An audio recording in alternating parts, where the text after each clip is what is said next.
Good afternoon, my fellow compatriots.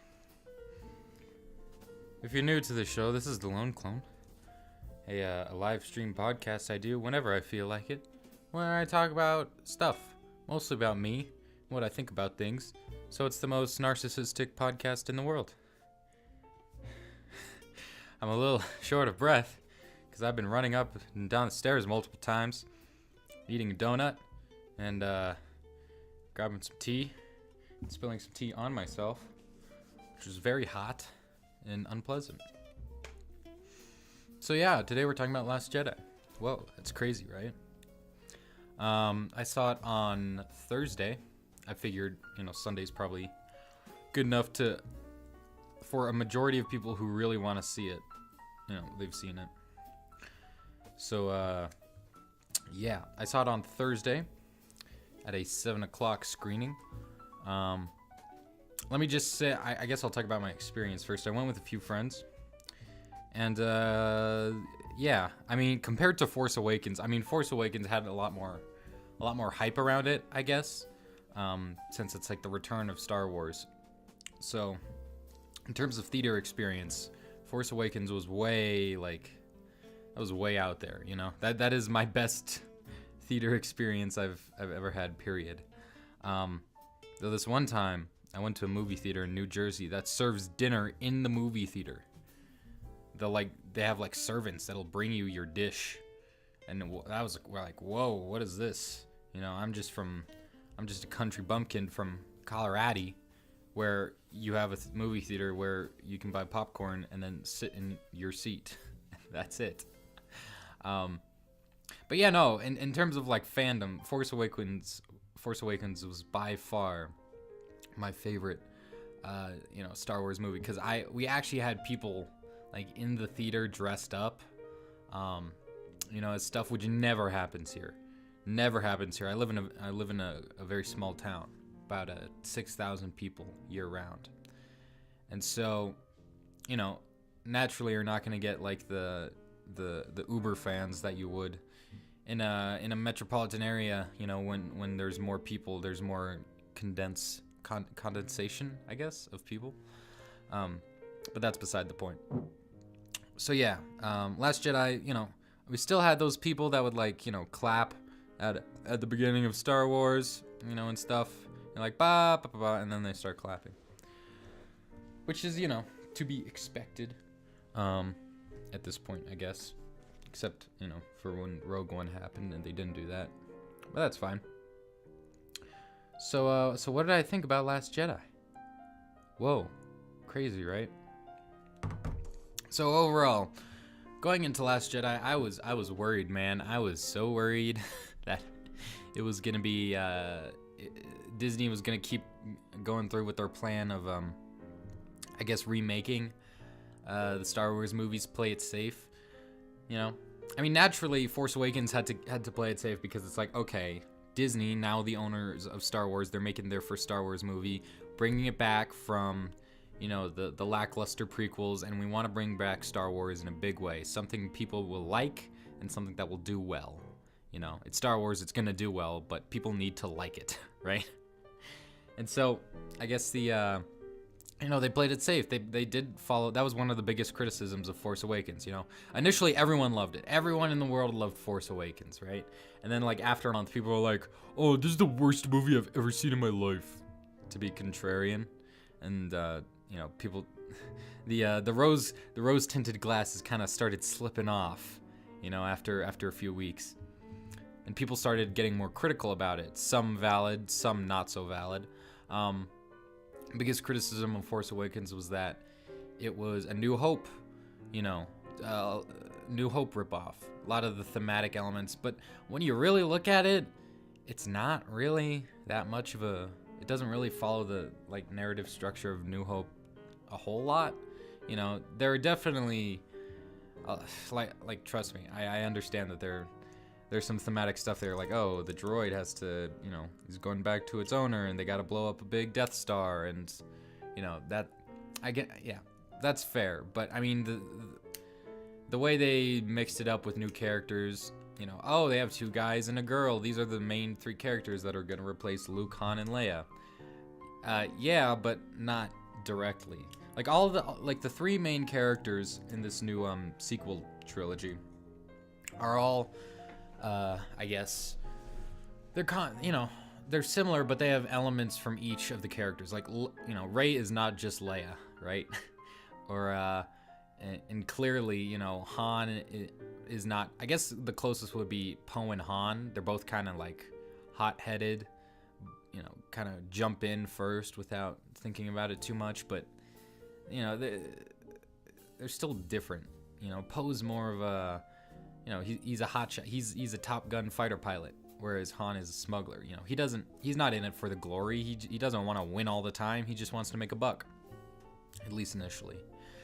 And you know, the way you see the relationship, and Finn is nobody. You know, Finn doesn't relate to any of the original characters. Anyway, so yeah, that was my biggest, you know, seeing the trailers and stuff, seeing like, okay, they're clearly going for a darker tone for this one. They're clearly, you know, they got this planet that kind of, you know, where the rebels are entrenched. It kind of looks like Hoth, which, by the way, side note, Crate was way better than Hoth, at least thematic, yeah, or at least you know, from like a planet ideas perspective. You can have, okay, yeah, cool, an ice world, right, where it's snowing all the time and it's a blizzard all the time, and you know, and then so seeing Crate and seeing like these big sloth walkers that are similar to the AT-ATs, you know, that kind of added like, oh god, they're not doing Hoth again, are they? And I really thought they were. But anyway, sorry. So thematically, Crate is way better, you know, or at least from, not thematically, but from like a creative perspective, right? Like I was saying, Hoth is just like this ice world that's frozen over. Whereas Crate, you have like a mineral world, you know, that's covered in like a layer of dust. It's like, it's a salt, or not dust, salt. It's like just one big salt flat, like, you know, that they have in the middle of California or in Bolivia or something. Just like huge expansive salt flats. And they have these rich mineral deposits right under the surface. That's like this super rich red kind of ruby color. You know, just from a design perspective, that's a way cooler planet. And all planets in Star Wars are like mono biome, you know, mono, you know, they don't have like different, you know, the North Pole of a Star Wars planet is the same as the South Pole, or as the same as the equator, you know, and everything else in between. You know, you don't have like Endor doesn't have like icy caps at the North and South poles. It's just all one big temperate forest planet. Yeah, no, Crate is way cooler than Hoth. Just, you know, from a thematic element. I keep saying thematic, but I don't mean thematic. Anyway, so yeah, I was so worried that this was gonna be like Empire, you know, and I started seeing. Especially when Luke was, you know, walking up to, or I guess Rey found, you know, she was like drawn to that old, you know, Jedi tree where all the Jedi books were.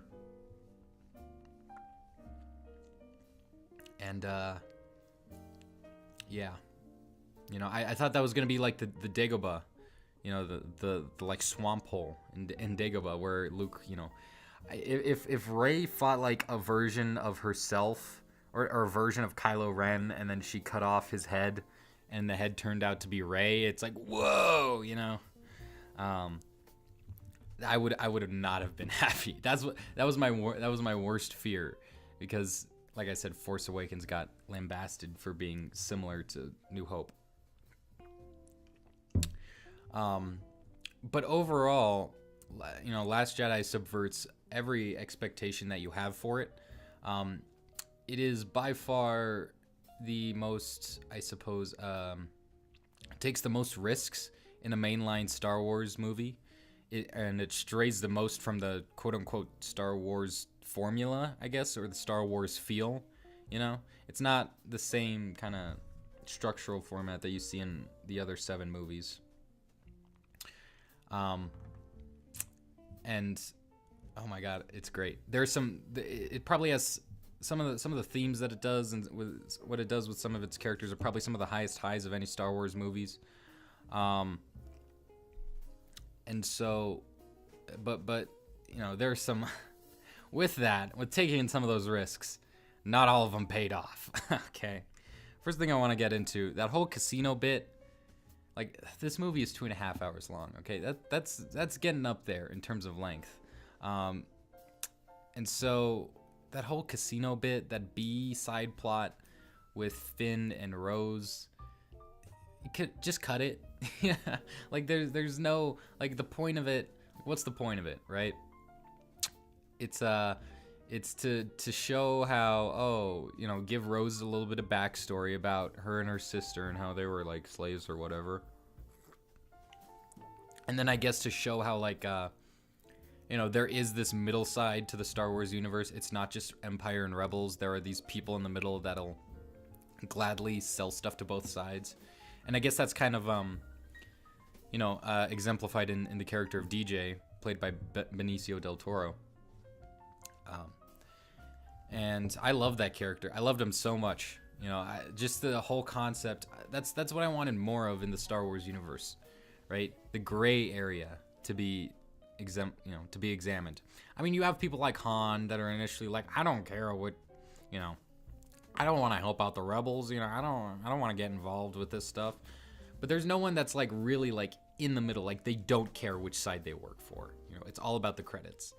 And DJ said a line similar to something like, I can't remember. This was like 3 days ago. Something like, don't pick a side. Essentially, is what it boiled down to. Don't pick a side, and it's whatever.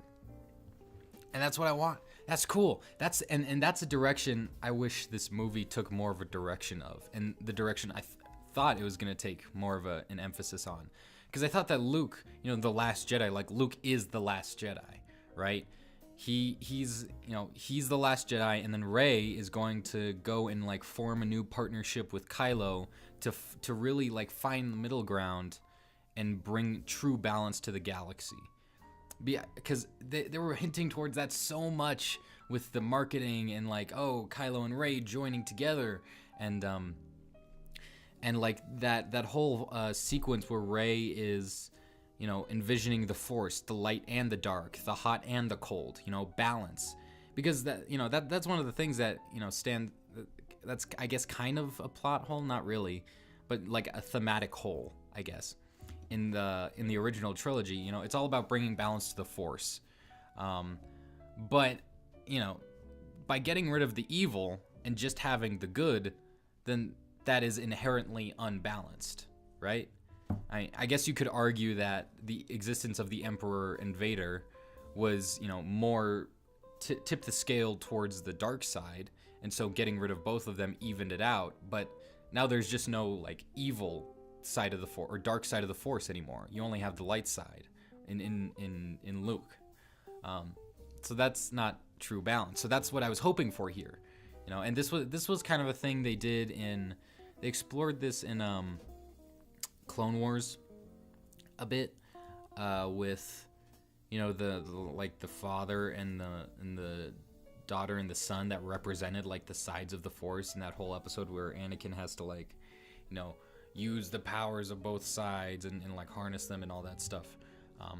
And also with Rebels, with like this one huge like Force spirit character that's like in the woods, and he's blind, but he's like gray. He's in the middle. He's just a Force being, neither dark nor light,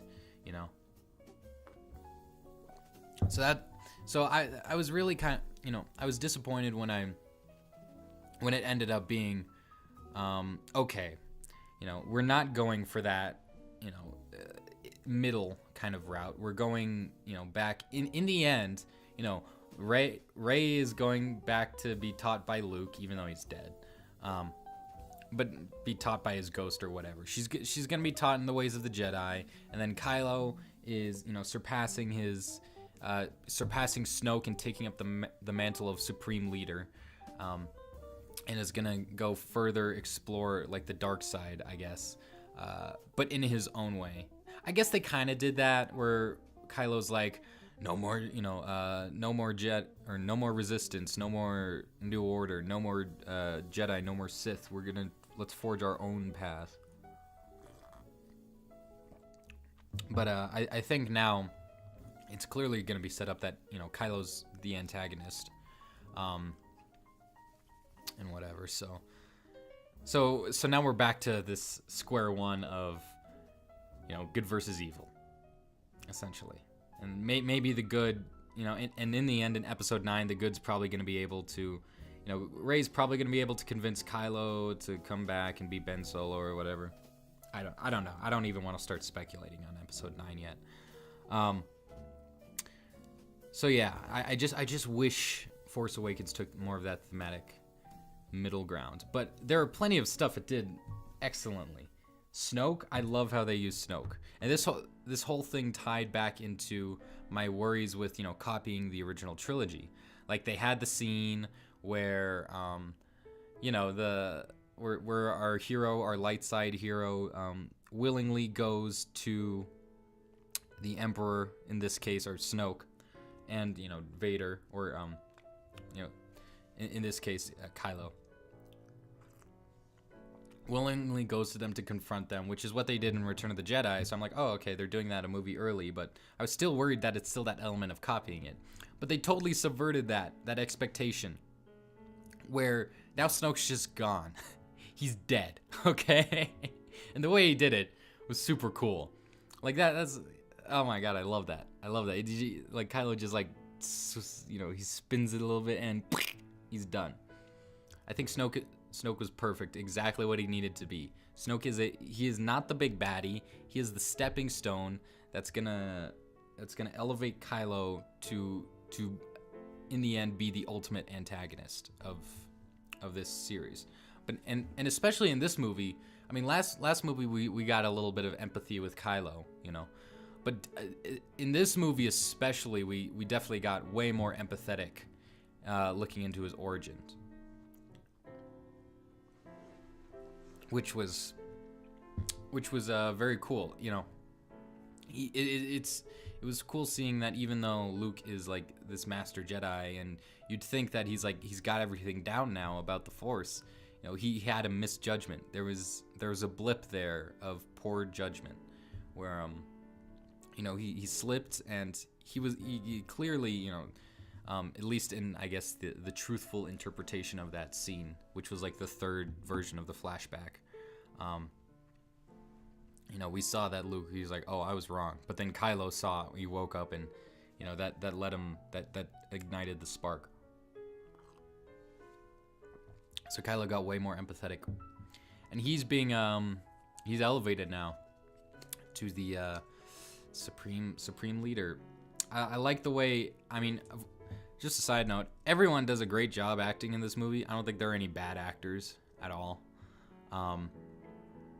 Yeah, no, that's all I have to say about that. Adam Driver, top best performances, of course, being Mark Hamill as Luke. Of course, he just added such like an aged wisdom and cynicism towards this character we haven't seen in 30 years. What else? Rey did well. Daisy Ridley, Adam Driver, especially as Kylo, just really encapsulating that duality of his character. Who else? Andy Serkis as Snoke did great. See, the motion capture on Snoke was phenomenal. We're really getting there in terms of like Uncanny Valley, Like that was at parts you're like, oh, okay, this is a guy, he's not just like some CGI blob.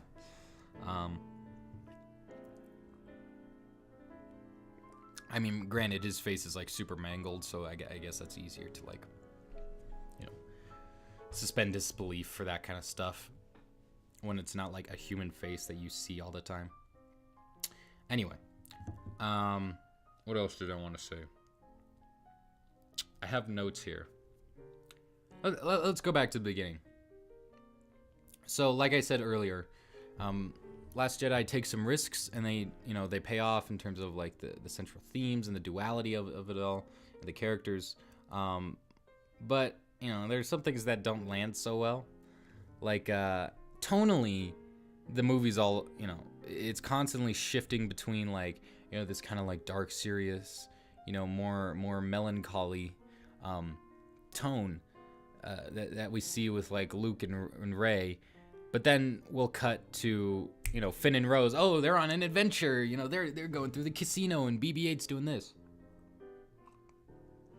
And trust me, I like quips in my Star Wars. I like comedy. but when it's deliberate and well timed, I think there was too much like, silly humor in this movie that was just, kind of dragging the tone all over the place. Especially in like the first act,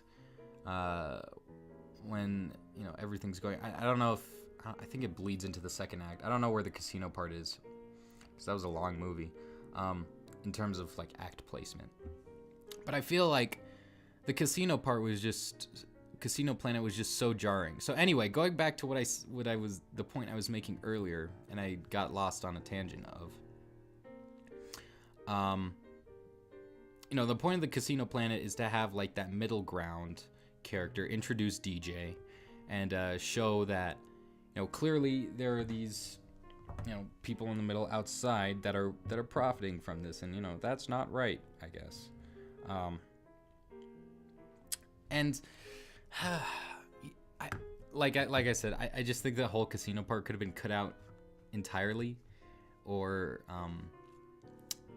at least cut down drastically. Like you don't need like the chase sequence where Finn and Rose are on like the space horses or whatever, and they're like riding around like, whoa, look at these space horses crashing through the walls. It totally, it was so jarring when you had like these scenes with Luke and Rey, seeing the buildup of this relationship between them, and the betrayal and all that stuff. When, and then 2 seconds later, oh no, we're back to this fun, wacky adventure where they're trying to look for this master decoder, and they find DJ instead. Tonally, it's so. I wish we cut out that casino part, and we just had an extended sequence between Rey and Luke, or at least some more extended sequences. Maybe stitch a few together. Like Last Jedi could easily. I tweeted this. Last Jedi could easily be one of my favorite Star Wars movies, and I guess it is one of my favorites.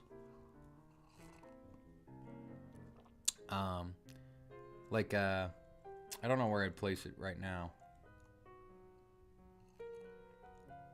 I don't know, maybe tied for like third or fourth or something like that.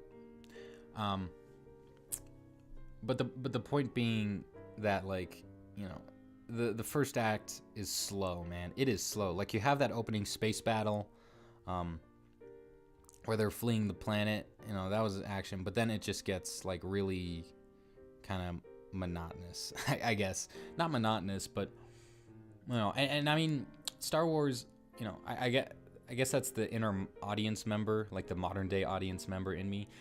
Like if you look at A New Hope, that is a slow movie comparative to like today's movie going standards. And so I guess compared to that, Last Jedi is not that slow, but it's like I said, it's too much, that I just wish that was, it could easily be one of my favorite movies. Like a fan edit of it could probably be like my first or second favorite Star Wars movie. Just like a fan edit where they get rid of like all the fluff, all the fat, Just get rid of that stuff. We don't need it. It doesn't really add that much, if anything at all. Like they could have just had DJ as a prisoner in like either the Imperial ship, or not Imperial, but the First Order ship, or the Rebel ship, or something like that. Talking about the kid at the end, I thought that was kind of cool. People thinking that, oh, if this kid's in the next Star Wars movie, I'm gonna be so mad. That's silly. He's totally innocuous. There is no way that is a setup at all. It's just, the reason I like it is that, one, it kind of exemplifies this idea of, the new generation, like Luke saying like, I will not be the last Jedi, Rey's gonna keep going, and then we're gonna build a new generation of Force users. And it shows that, there are Force users still out there in the galaxy. And it also shows that they can come from nothing, like Rey. And I mean, like in episode 1, we had, we were shown that Anakin came from nothing. He was a slave. But like immediately, Qui-Gon was like, "Oh, look at his midichlorian. He's off the chart. He's the chosen one. He's the one of legend." So immediately he has this, he has like all these expectations, you know, like, oh, well, of course, you know, he comes from nothing, but he's the chosen one, so it doesn't matter, right? But it kind of proves that, you know, Rey can come from nothing as well, because that's one of the most irritating things with me, or that I find with the Star Wars fandom, like the constant speculation of like, oh, who are Rey's parents? Oh, who's Snoke?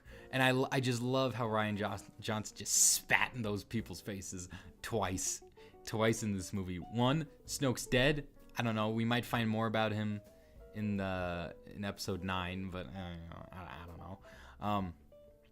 And two, Rey's parents, they're nobodies. I love it. You know, not everyone in Star Wars needs to be related to some other character or some like bigger event or some, you know, some prophecy, you know, some lineage. Even though, you know, the first 2 trilogies are about that. They're about like the Skywalker lineage and how Luke came from this great Jedi and all that. And how like Anakin, he was the chosen one. But clearly Rey's a nobody, right? And I'm not entirely sure if that's what they meant by like, you know, your parents were nobody, you know, or what Kylo meant by like, admit it, your parents are nobody. You know, if that's actually true, or if, you know, that's just the idea. I hope it's true.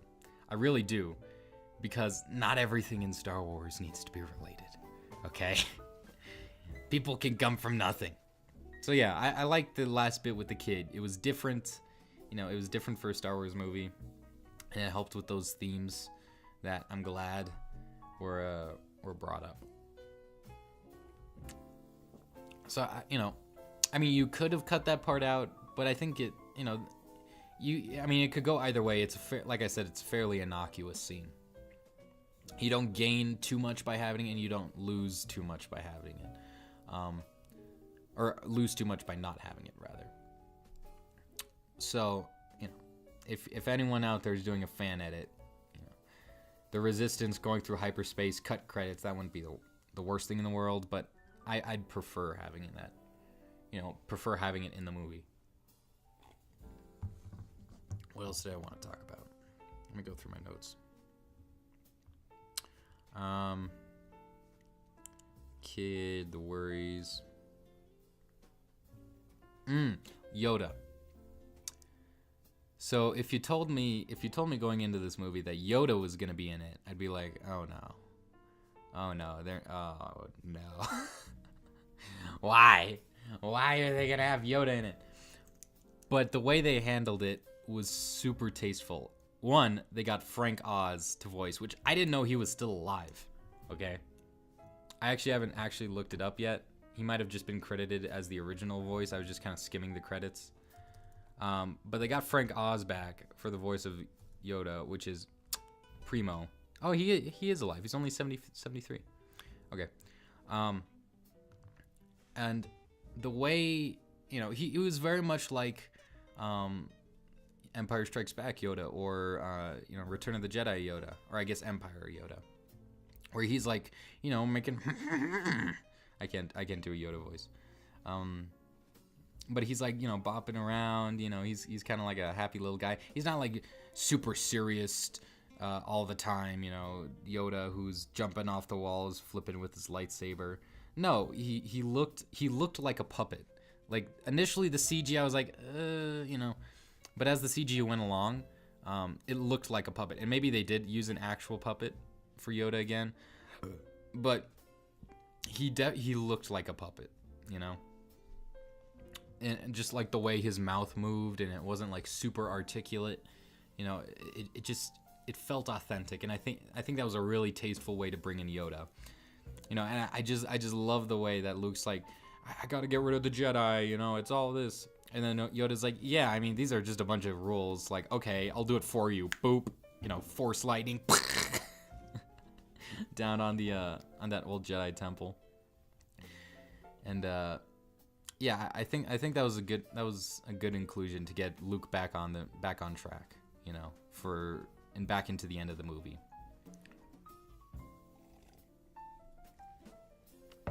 So, yeah, That was pretty cool. What else did I want to talk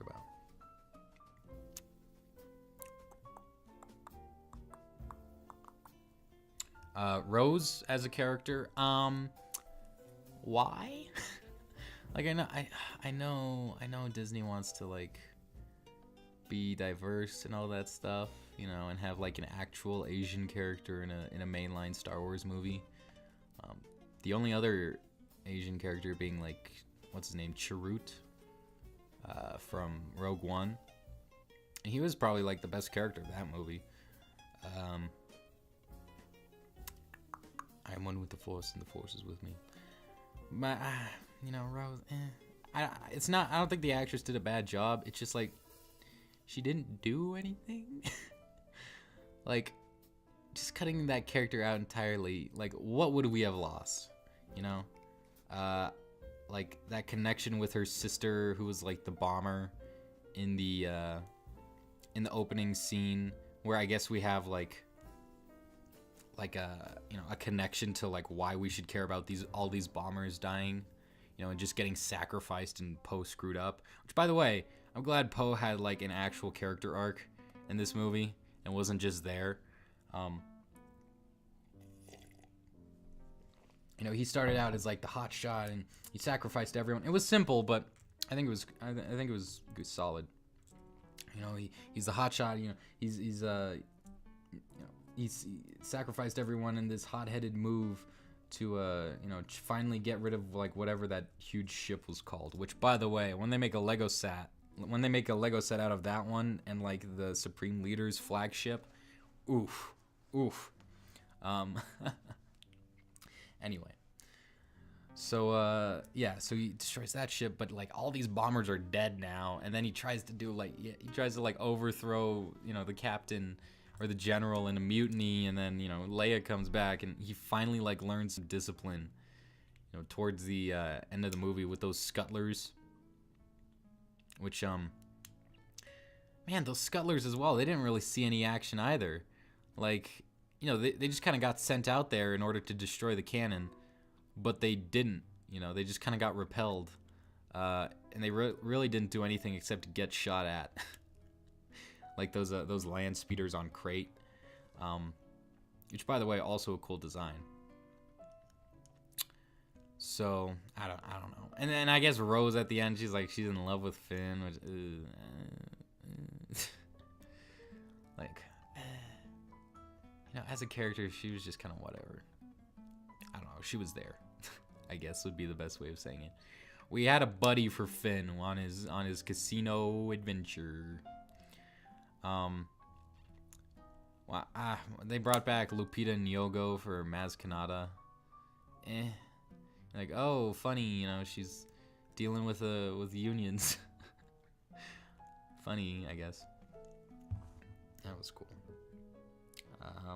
Oh, so Leia floating through space.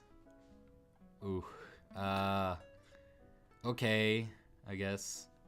That was weird, man. I get it. I understand it thematically, you know, in terms of the narrative. Like, okay, she's discovered that she's like, you know, the sister of this Jedi Knight and the daughter of this Jedi Knight. She clearly has the Force in her. You know, at the end of Return of the Jedi, we saw that Leia had like a connection with Luke, like they could sense each other. They they clearly had a connection. And so you'd think like over the course of like 30 years that she would hone her Force using skills somehow. And I guess, I mean, that would have been a good way to like just end Carrie Fisher. I mean, because you know, she's dead, right? So what are they gonna do for episode 9? You know, that's the reason I thought they had the cotton candy hair girl, was to like replace Leia as the you know, like the head leader of the general of the resistance. So wouldn't it have just been like better if not even if Leia got, you know, if Leia died in that explosion with Kylo, but you know, she could have come back. Okay, that the part where she like uses the Force to like revive herself and come back, you know, that's fine. Okay, I think it's one way or the other. It's a little goofy, but they could have gone a little less melodramatic with that, I think, to make it fit better. But could you imagine if Leia was the one that used the giant spaceship to hyperspace into kamikaze into the giant fleet and cut it in half? Wouldn't that have been a great send-off for her? Oh my God, that would have been perfect. That would have been, there couldn't have been a better way to send off the princess, right? So, but I mean, she already filmed everything before she died, so I guess it would have been hard to edit around her, all the scenes she already did. I don't know. They might have been able to do some reshoots or something. I guess. That's what I want. That's what I'd want a fan edit as well. If anyone, that'd be a little bit more difficult, but it's like, okay, you could do it. You could do it. Cotton candy haired lady, whatever. She gave a speech that was kind of, bland, I guess, and uninspiring. But she was fine. But I thought that's why they had her, to like replace Leia's. Like, what are they gonna do now? Are they gonna have body double? How can you replicate Carrie Fisher's like cocaine-ridden voice? What are they gonna do for episode 9? I don't know. Maybe she's just not gonna be in the movie. Who knows?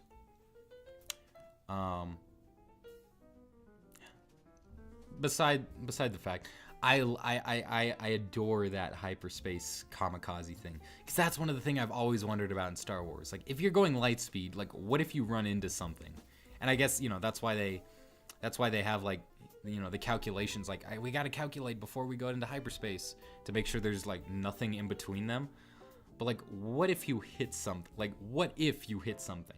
Like they had the scene in Force Awakens where they hyperspaced like into the atmosphere of the planet, and like, whoa, partner, or the atmosphere of whatever it's called, Death Star 3, whatever, Starkiller Base. And so, but like, what if you just ran into something, and that's what happens? You destroy a fleet. Just that huge ship just like sliced right in half. That was beautiful. I love that. And that whole silence bit was just so great.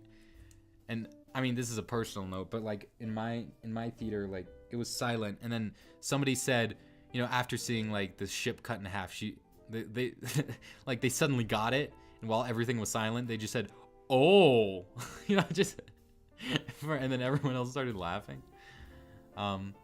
So I guess that scene is a bit more comedic for me than, it should have been. But I love that. I love that so much. Just that whole idea of like, Oreo, they're taking him down, buddy. So yeah, that was great. So what else we got here? How about that bit where Rey is like trying to discover herself in all of those mirrors, that mirror dimension of the Force? I don't know. I might have to watch the movie again. I forgot what that was about. Like, oh, show me my parents, but then it just shows her herself. Like, the whole point was like she was looking for answers, but she couldn't find them because they were just not easy to find. I don't know. I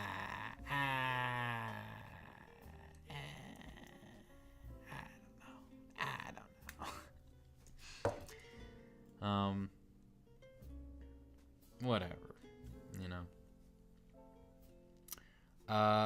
that bit where Luke just like straight up milks that alien.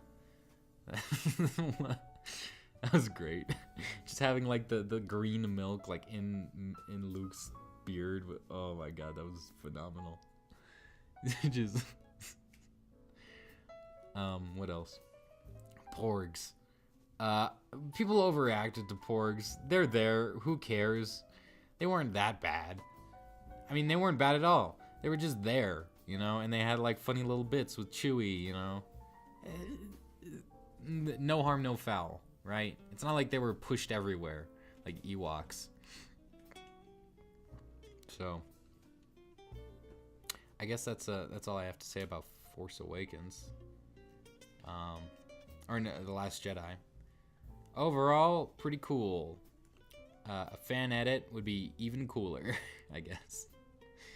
So, who knows? Maybe I'll just like spend a month making a fan edit whenever it comes out on Blu-ray and I can torrent it.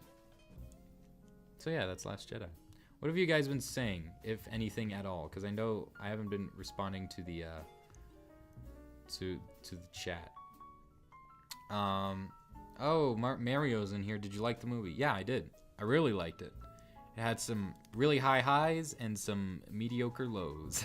You know, very, very extreme. That's why I said like a fan edit would be just phenomenal. Phenomenal. Yeah.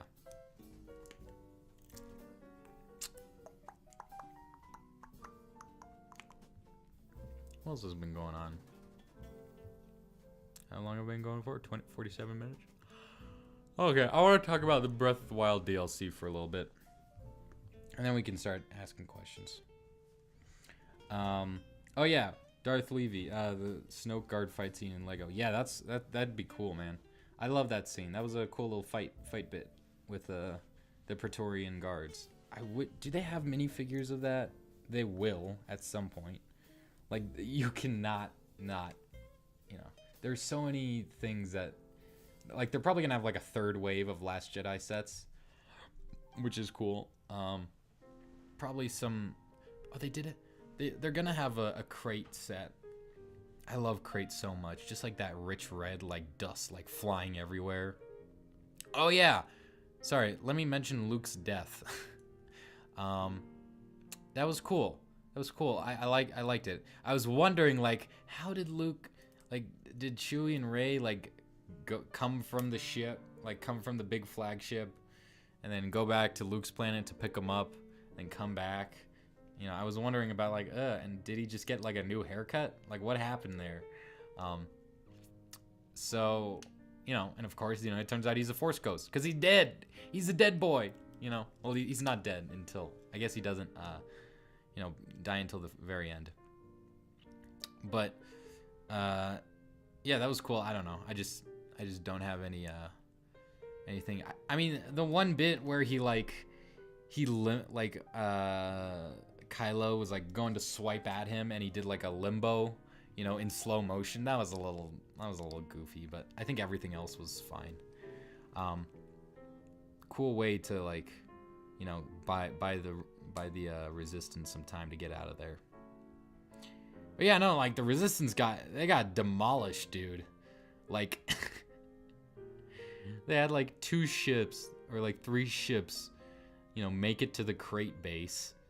And then like half of the, you know, at the end, like they got enough people, like they only had like two dozen people in the Resistance left out of their huge giant you know, frigate. So I mean, I guess they have reinforcements in the outer rim. So, but yeah, no, the Resistance, they're gonna have an uphill battle, my dude. That is gonna be rough. Rip, the rebels all fit in the Falcon now. Yeah. Anyway, so yeah, that's Last Jedi. So I want to talk about Legend of Zelda. Let's shift gears here for a second. I want to talk about, I've been playing the Breath of the Wild DLC 2 recently. 1 and 2 over the past weekend. Or 2 weeks. And, man, I was so disappointed. DLC 1 was exactly what I expected, and more. I spent like 8 hours or something on the, or probably like 10 hours on the Master Sword. Trial of the Master Sword.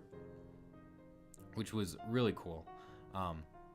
I just loved the amount of challenge. I could not imagine doing that in Master Mode. I was getting so frustrated with some of those levels. And so, 'cause you just had to do it like again and again and again, and then do everything before that, and oh, beautiful. beautiful. You could just like streamline it, like go straight to the end. Anyway, so DLC 1 was fine. That was cool. DLC 2, man, this is mainly a thing of me getting way overhyped, because I watch a lot of Commonwealth Realm videos, right? And they do Nintendo stuff, and they were like theorizing, like, oh, what if this is like a post game? Like, what if this DLC, you know, they like Nintendo's saying new story content. Like, what if this is a post game of Zelda going around to the various kingdoms and, you know, trying to get Hyrule back together, and, you know, going to the Deku Tree and going to Impa, and, you know, and maybe the Yiga clan is, you know, even though Calamity Ganon's gone, the Yiga clan is gonna, you know, they're coming back and they're causing trouble. They still want to kill the princess, right? So, yeah. So I was expecting like an actual narrative, you know, something that would, you know, have been a little, you know, some more satisfaction, some closure to the Breath of the Wild, you know, saga. Because we got the ending, and the, you know, the ending boss fights were fine, but they were kind of, you know, they were lackluster, you know, like Calamity Ganon wasn't that hard, and then the final bit with the, you know, going around on the horse and hitting these giant targets, it was certainly cinematic, but it wasn't like, you know, difficult at all. So I was expecting some more story, just a little bit more, because, you know, we kind of get like cut off at the end, like, okay, now they're off to save the kingdom, and, you know, maybe not, maybe in Eiji Aonuma's and whoever else, Takahashi, no, he works on, is he the director of Nintendo? Whatever. Anyway, so, yeah, I was just hoping for some more narrative bits, or the dream would have been the Breath of the Wild map, but like settlements and Castle Hyrule and Hyrule Town, or no, Castle Town, whatever it's called, have been, you know, it's like 10 years, like 5 or 10 years have gone by, and like new settlements have popped up, you know, Castle Town's been rebuilt, Hyrule Castle's being renovated, you know, and then the Yiga clan would come back. So basically, like, the map would actually change, right? Like, that would have been the dream. But in a $10 DLC, like, I can see why, you know, that might have been a bit much, especially in like the expansive world of Breath of the Wild, where you don't have load times between like going around places, you know. That would have been the dream, man. And then just having like this narrative focused story, more cutscene, you know, because like you know, Breath of the Wild, you know, it's really light on the narrative overall, and I just wanted more, you know, in the end. So what do we get? What do we get with DLC Pack 2? We got 16 more shrines, some of the best in the game, in terms of like puzzles and stuff. We got 16 more shrines. You get the opportunity to rebattle the Blight Ganon bosses from all the whatever they're called, all the divine beasts. And you get another divine beast that's slightly better than the other ones, and a motorcycle, and some more clothes. And that's it. That is it. Man, so you know, I was expecting something different, you know, something more narrative driven, and what you get with $10 for DLC Pack 2 is just more of the same. You know, you just get an expansion upon the game. It's the exact same stuff. All of the added shrines. There's 16 of them, 4 for each, you know, divine beast, I think. And 3 for each divine beast, and then 4 for like the you know, plateau. So you get those, and they're the exact same thing. This is the biggest problem with Breath of the Wild, is the sameness of it all. Okay, while the landscape is beautiful and open and you can go everywhere, there's not a lot going on in the landscape. They like sprinkle some things here and there, like, oh, you can help that guy out. He's being attacked by monsters, or oh, here's a little village, or oh, here's a horse stable, and you might get some quests there. But the stuff in between, it's not, like there are parts that are concentrated, like in the south. I forgot what it's called, but like in like the kind of jungly area of Breath of the Wild, there's like this big, snake statue kind of like motif, or not a statue, but it's like like a monument, and there's they hid a shrine inside of it, and you have to like go through all these Lizalthos and all this stuff. They showed this in like during one of the E3 demos, I think, like in 2015, I want to say. Or 2016. Anyway, so they showed this, or maybe it was during Game Awards. I think it was during Game Awards, 2016 or 15. I don't know. Anyway, so it showed all this stuff, and there are like these little pockets, but like in the terrain, a lot of it is just open space, man. And a lot of it is open space, and the shrines. There's 120 of them, 136 now. But they all look the same. They all have like that stone texture, and like the black kind of sheen walls, like you're in a box the whole time. And sometimes they have some like they're like all littered with like these light up Sheikah bits every now and then, and it's just all the same. Sometimes you have some that are like combative. I mean, what you do in them isn't necessarily always the same, but they look the same. And it's like one of three things. You either have like battles with like those whatever they're called, little drone guys. You either have like or a puzzle, or the third one, which is like the unique things where like the island that they have in like the southeast corner of the map, where you have to like start from no resources, and then just get the resources from the island, and then defeat everything. Those are the rare exceptions, or you might have to do a puzzle before you get to those. Like whatever. Anyway, Eventide Island, that's what it's called. But overall, they're the same.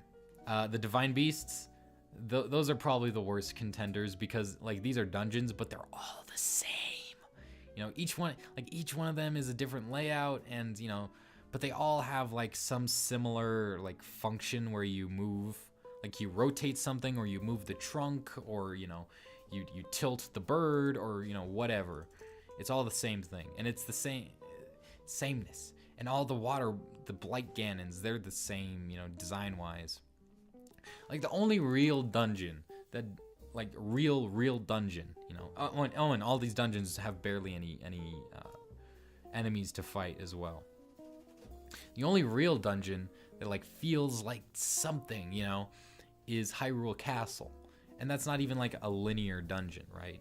It's not even like a traditional Zelda dungeon. It's kind of more, out and free, and I think, that works with Breath of the Wild. I just wish we had more of that, and some differentiation between the dungeons. And that's what I was hoping with this DLC, is that like when they said, oh, you get another dungeon, I was hoping for something more, something more like traditionally Zelda, or something more like Hyrule Castle, where it's not a traditional dungeon, but it's still it differentiates itself from the others. And it's just more of the same. And hey, man, if you like Breath of the Wild, I'd still suggest buying it. I think for $10, getting like, I probably got like another 10 hours of content out of it, plus this cool master bike thing. I mean, the problem is for me, like, I'm not gonna play the game again, right? I'm not the kind of guy that like resets their big world save files, and plays the same game again. Like I did that once with Mario and Luigi Bowser's Inside Story, and that's because I couldn't beat the main boss, and I was so frustrated that I just restarted the game like 2 years. After not being able to beat the boss for like 2 years. I just restarted the game because I forgot what it was like. But with like Breath of the Wild, like I'm not gonna replay Breath of the Wild. I don't know. I'm not the kind of guy that does speed runs or challenges or stuff like that. I just like if you bought this like if there was a Game of the Year edition, which there probably will be this year or next year, like with all the DLC in the game, like from the start, that'd be cool. That'd be more worth it, because then you get something like, oh, the unlocked Master Sword. You can use it now. Like and I was able to use the unlocked Master Sword for all the the trials and stuff of the Champion's Ballad. But overall, I just and the Master Bike, like I was like goofing around in Hyrule Castle for a little bit with the Master Bike, but I don't really have anything else to do in Breath of the Wild. I have 2 other games that I need to play. I have the rest of Mario and Rabbids, and a bunch of other moons I want to collect in Mario Odyssey before the next game I want to play comes out, which I don't know when. I gotta cut down on buying games for the rest of the for like a year. So yeah. Anyway. So yeah, overall disappointed. But I still think for $10 it's a good value. Like I said, I probably got like 10 hours worth of content just going through the challenges. And that boss battle with the monk guy was terrific. That was the best boss battle in the game. Because like for the whole game, especially if you completed all the shrines like I did with a little help from the internet. Like I got 100 of the shrines like on my own. But like the last 20, I was like, I don't know where these are, and I don't have the patience to go scouring the map for them, because I felt like I've already been everywhere in the map. But like if you go through all these shrines, and it's the same thing, it's a similar challenge each time, and it's the same like aesthetic for every single shrine, and it's. And at the end, you go up to the monk, and he's like, oh, thank you, here's a spirit orb, and then he goes away. Finally seeing like one of those monks like stand up, you're like, whoa, they move. Like these decrepit old monks, like just it was such a difference. Or like finally something different, and then you get that boss battle with them, and that was there's so much differentiation in the move sets, and oh my god, I love it. It was challenging. There was actual challenge there. I loved it. So yeah, DLC Pack 2.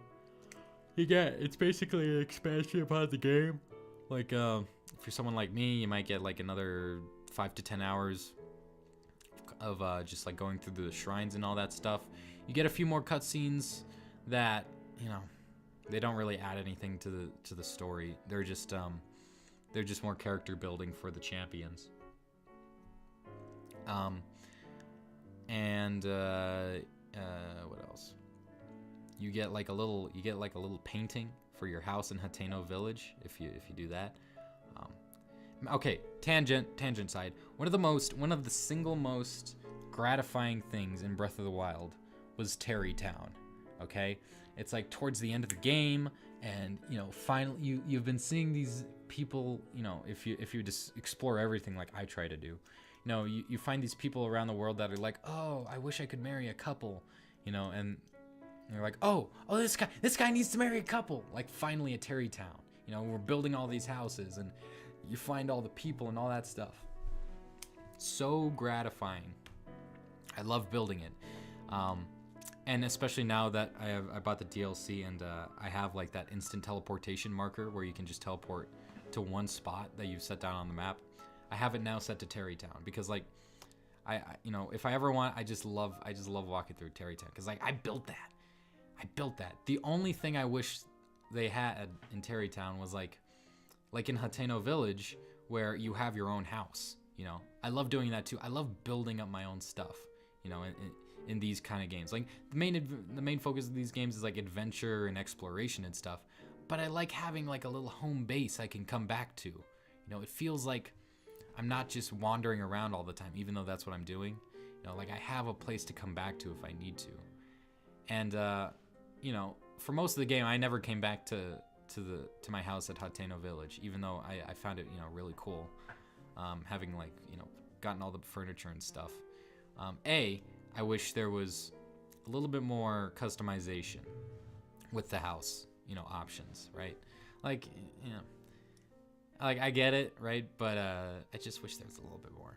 B, I wish there was a customizable house like the one you get in Hateno Village in Terrytown, because then that would be my perfect hub to buy everything, right? Like you can get like you can get old gear, like that's from quests, like if they've broken or stuff, like the Hylian shield. Like if you've already gotten the Hylian shield and it breaks after like an asinine amount of use, like with me, you can buy it from like that one guy. There's that person that sells you know, arrows in bulk. You know, you can sell stuff to the Vasak girl. What's her name? Vasak. Anyway. Yeah. And you can sleep there for free. I just wish there was a place where you could like do the same thing but different, you know? Because then I'd actually like go there more. I love Terrytown so much.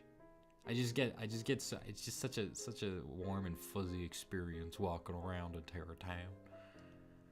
In terms of the master cycle, pretty cool. I really like it.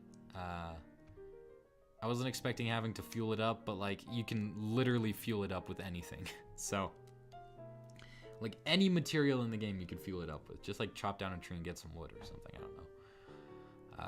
It's really fun. It's really fun, especially like going around in Hyrule Field and like taking out like all these guardians.